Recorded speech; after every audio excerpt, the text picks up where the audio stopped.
لازوال عشق سے سر آخر مسئلہ کیا ہے؟ یہ ایک پروگرام ہی تو ہے۔ مسئلہ یہ ہے کہ یہ فحاشی اور یعنی اور بے حیائی کا ایک نیا دروازہ کھولنے کی کوشش کی جا رہی ہے۔ یہ محض ایک پروگرام نہیں ہے بلکہ یہ آپ کے آنے والی نسلوں کی تباہی اور بربادی کا ایک پروگرام بنایا جا رہا ہے۔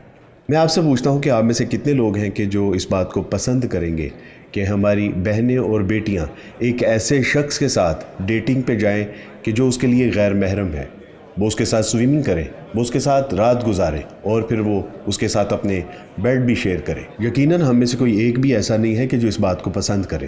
اگر ہم اس بات کو نہیں پسند کرتے تو پھر ایسے ریئلٹی شو بھی ہم اپنی سوسائٹی میں کسی صورت برداشت نہیں کریں گے کہ جو ان تمام برائیوں کو گلیمرائز کریں، نارملائز کریں اور ہماری آنے والی نسلیں تباہ و برباد ہو جائیں۔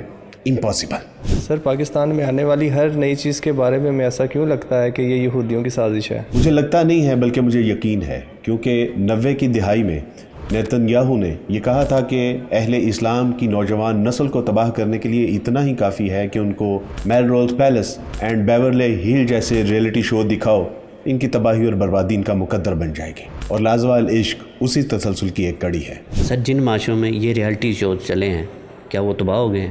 جن معاشروں میں ایسے ریئلٹی شو دکھائے گئے ہیں تقریباً وہ تباہی اور بربادی کے دہانے پہ پہنچ چکے ہیں۔ ان کا فیملی سسٹم ڈسٹرائے ہو چکا ہے۔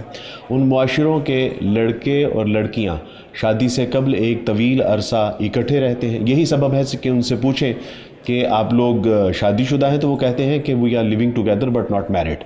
ہم شادی شدہ تو نہیں ہیں لیکن ہم اکٹھے رہتے ہیں، ہمارے بچے بھی ہیں۔ 1994 میں امریکن پریزیڈنٹ بل کلنٹن نے یہ کہا تھا کہ ہمارے معاشرے کے اکثر بچے آؤٹ آف ویڈ لاک ہیں، یعنی ولد الزنا ہیں، اور یہ بات ہمارے معاشرے کو تباہی اور بربادی کی طرف دھکیل رہی ہے۔ سوال یہ ہے کہ یہ مسلمانوں کے ایمان کے پیچھے ہی کیوں پڑے ہیں؟ چور وہیں پہ نقب لگاتا ہے جہاں مال ہوتا ہے، اور شیطان وہیں کام دکھاتا ہے جہاں ایمان ہوتا ہے۔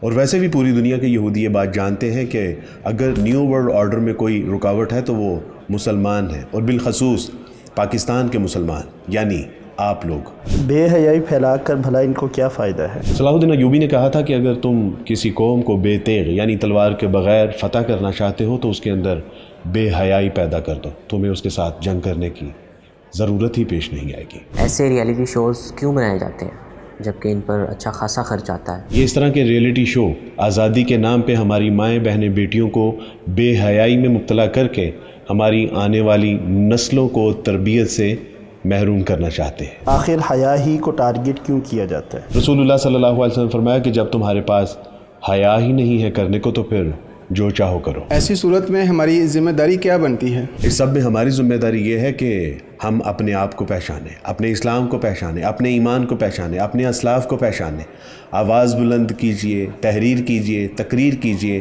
پروٹیسٹ کیجئے۔ پاکستان میں انصاف سست روی کا شکار تو ہے لیکن اپاہج نہیں ہے، قانونی چارہ جوئی کیجئے۔ اگر ایک لڑکا شادی سے پہلے لڑکی کو ملنا چاہے تو اس میں کیا حرج ہے؟ آپ تصور کیجئے کہ جس عورت کے پاس شادی سے قبل عزت، عظمت اور حیا ہوتی ہے اور شادی سے پہلے اگر یہی نہ رہے تو اس کے پاس اور کیا ہوگا؟ سوسائٹی میں عورت کا کیا کردار ہے؟ بوناپارٹ نے اسی لیے کہا تھا کہ give me a good mother I will give you a good nation. Sir, میرے ایک آواز اٹھانے سے کیا ہوگا؟ یعنی یہ مایوسی کی معراج ہے کہ میرے ایک اکیلے کرنے سے کیا ہوگا، اور اگر 26 کروڑ مسلمان یہ کہیں کہ میرے ایک اکیلے کے کرنے سے کیا ہوگا تو پھر واقعتاً کچھ نہیں ہوگا۔